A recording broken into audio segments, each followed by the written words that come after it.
Sup? Yo, you watching the Curtis Zone? I'm Dylan Curtis, your host. And we are here. We're back. We're giving you guys another Power Rangers themed episode. We are talking about Power Rangers Dino Thunder. Now, before I give you guys an episode on the Power Rangers Dino Thunder, I should give you guys some news. One news is that hashtag Restore the Snyderverse has started working.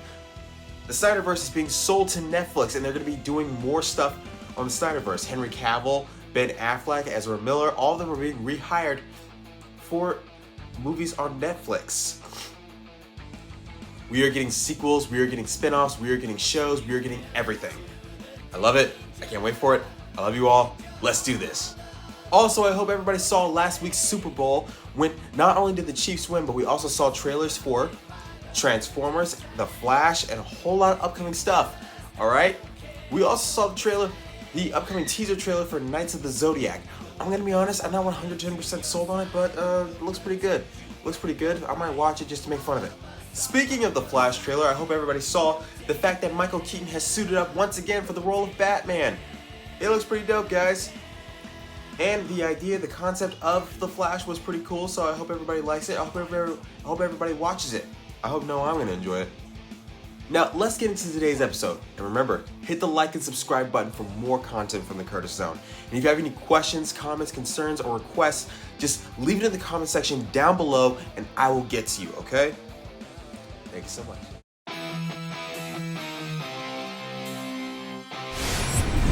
Power Rangers Dino Thunder wouldn't grace the airwaves of television until February 14th, 2004. It would have its final episode in November 20th of later that same year. It starred the acting talents of James Robinson as Connor, Kevin Dahani as Ethan, Emma Lahana as Kira, Jason David Frank as Tommy, and Jeffrey Perazzo as Trent.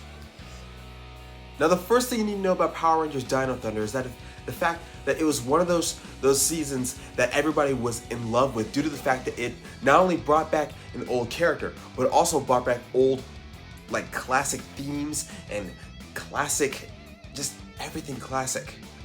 Now, it brought back Jason David Frank's Tommy, all right? Now, I'm going to get to origins in a second. Just hold on one second. Now that we've covered the non-fiction origin, let's go into the fictional origin, shall we? And remember, like and subscribe. 10 years before the events of the first episode, a scientist named Anton Mercer sponsored a dig with Tommy and Terrence Smitty. During this dig, they had found the Dino Gems. The Dino Gems were a result of the radiation from a meteorite colliding with Earth's magnetic pole. Anton Mercer was experimenting with dinosaur DNA combining with living tissue. But he had mixed up a few of the wrong test tubes and mutated himself into the enemy known as Mesogog, a scientist and a monster. This leads us to the first episode of Power Rangers Dino Thunder, where Tommy, Jason David Frank, is escaping the island and is being chased by Tyranodrones. Tyranodrones were supposed to be his lab assistants, but they were reprogrammed and infused with dinosaur DNA. They were supposed to be used as, like I said, lab assistants, but Mesogog, who we find out later, I'm not going to spoil it, but we find out later that Mesogog is someone else, and he reprogrammed the Tyranodrones to basically help him take over the world. His dino restructuring of Earth has begun, and it began with the explosion of the island just as Tommy escapes the island. We fast forward 1 year later when Dr. Thomas Oliver has taken a teaching position at Reefside High, and he meets his boss, Principal Randall, who is off to find her first truant. One of the first truants was Connor McKnight, who was playing soccer, aspiring pop musician Kira, who was, well, doing without a license, and then there's Ethan, computer genius, who had activated the sprinkler system. Principal Randall punishes them with 1 week of detention, and Thomas Oliver is in charge. He takes them to a museum where he is promptly attacked by a robotic dinosaur, and they find the Dino Gems in a cave somewhere in the woods. It was pretty cool. While in the woods, they are attacked by the Tyranodrones, but sooner or later, the power of the Dino Gems started bonding with their DNA, enhancing them in multiple different ways. Kira gets a supersonic scream. Then there's Ethan, who gets his toughness of a Triceratops. And then Connor, who gets the speed of a T-Rex. The gem's power helps them to escape and narrowly avoid giving some stuff here and there. We find out later that the Biozords are on the attack. But Tommy gives the three teens their new Dino Morphers, and together they become the Dino Thunder Power Rangers. And with the help of their trusted weapons, they combine their powers and tame the Biozords and defeat Zeltrax.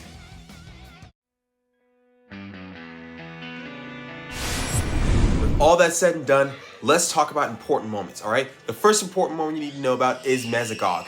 Mesogog is actually Anton Mercer of Mercer Industries and Trent's father. Now, it is vitally important that you know about this because it'll come up later.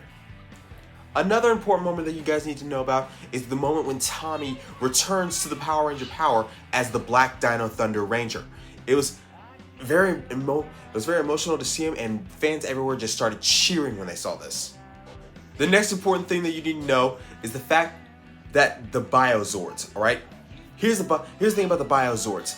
They are Zords like you would expect, but they are fusion-powered replicants using dinosaur DNA as their neural functions. What does that mean, you may ask? It means that they are robots that have dinosaur minds, meaning that they are basically wild animals until they are tamed. Another important one that you need to know about is when we first meet the Geno Randomizer. What is the Geno Randomizer, you may ask? It's where Mesogog, Elsa, and Zeltrax combine 3 different DNA strands together to make one perfect monster. A monster who they hope that can destroy the Power Rangers.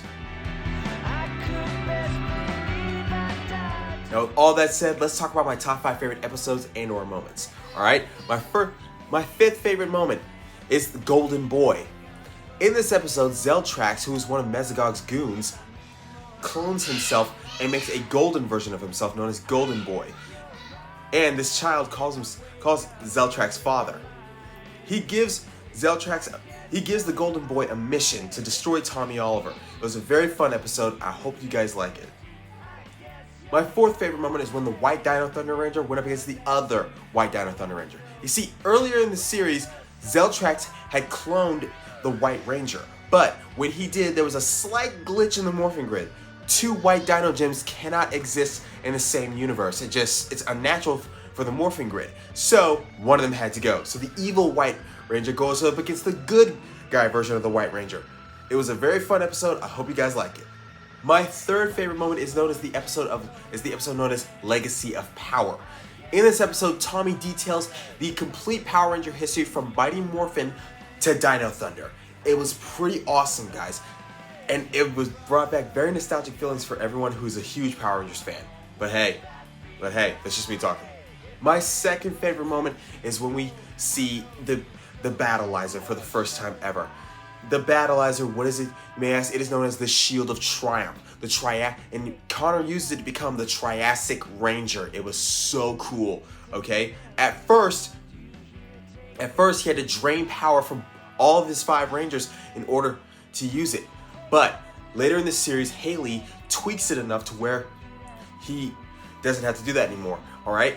And later on in the series, he gets his Battleizer, which is the Fire Kick Triassic Ranger, all right? It was so freaking cool. My number 1 favorite moment is the Power Rangers team up between Dino Thunder and Ninja Storm, all right? Lothor has returned, and he has turned the Ninja Storm Rangers evil.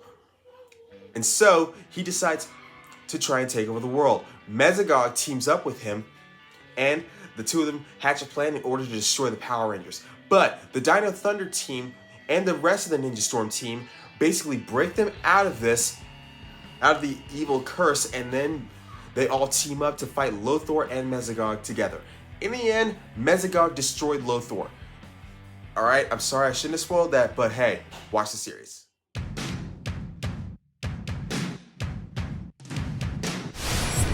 Now let's talk powers and abilities. Now, the Dino Thunder team's access to the morphing grid is organic, alright? It is limited by the power of the Dino Gems, and it gives them all sorts of powerful abilities. Connor has the speed of a T-Rex, Ethan has the toughness of a Triceratops, Kira has the scream of a pterodactyl. The black Dino Thunder gem gives Tommy invisibility powers, and the white Dino Thunder gem gives Trent camouflage abilities. Not invisibility, camouflage. There's a difference for some reason. Access to the Dino Gems gives them enhanced hand-to-hand combat capabilities, which is no minor feat.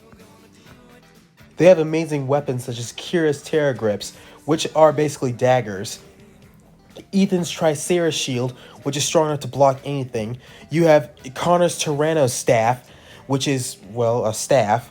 You have the Brachio Staff, which is used by Tommy, which is supposed to be a sword. And then you have the Dragon Blade, which is a dagger that turns into a sword. But the most notable power that they have is their Super Dino mode, which enhances their dino power tenfold and makes them stronger, tougher, and even more indestructible than they already are. Now, like Rangers before them, they have to work together as a team. They have to, because as long as they work together, nothing can defeat them. Nothing. Thank you so much to everyone who has logged on and watched this episode of The Curtis Zone. I, your humble and handsome host, Dylan J. Curtis, cannot wait to give you guys another episode. Next week, I might give you guys another How Powerful Will Someone Be episode, a top 10, a pull list. I have not decided yet, but just keep watching, all right? If you guys have any questions, comments, concerns, or if you just want to make a request for a history of episode, leave it in the comment section down below, all right? Because earlier this week, someone did make a request for a history of episode, and I can't wait to get it to you, all right? But for right now, like and subscribe. For right now, bye.